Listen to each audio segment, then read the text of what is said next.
ដីអង្គរបវររុងរឿងចិត្តបងរំភើបពេលបានជួបស្រីក្រមុំអង្គរអូនល្អឥតបីចិត្តបងបែកតីលើរូបស្រីហើយហេត្រាអូនស្រស់ញញឹមតាក់ទាញចរិយាទន់ភ្លន់គួរឲ្យស្រឡាញ់សម្បូរស្រអែមឲ្យបងសែនខ្នាញ់ក្នុងចិត្តបងចាញ់មុនស្នេហ៍អូនហើយលងស្នេហាលងស្នេហ៍ក្រមុំអង្គរចិត្តបងពាន់ភាំងពេលបានជួបមាសស្ងួនចង់ក្បែរជីវិតចង់ស្និទ្ធក្បែរអូនប្រាសាទជាសាក្សីជួយធ្វើជាមេបា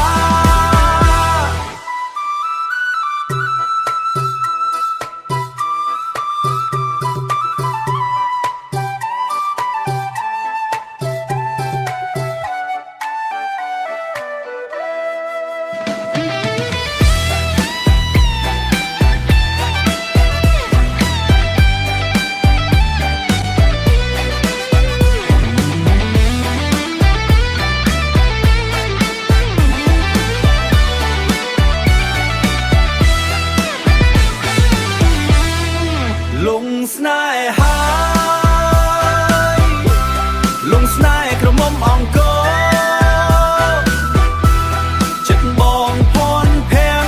ពេលបានជួបមាសស្ងួនចង់ក្បែរជីវិតចង់ស្និទ្ធក្បែរអូនប្រាសាទជាសាក្សីជួយធ្វើជាមេបា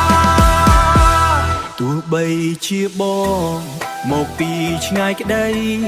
តែចិត្តស្មោះក្តីចង់ថែរូបស្រី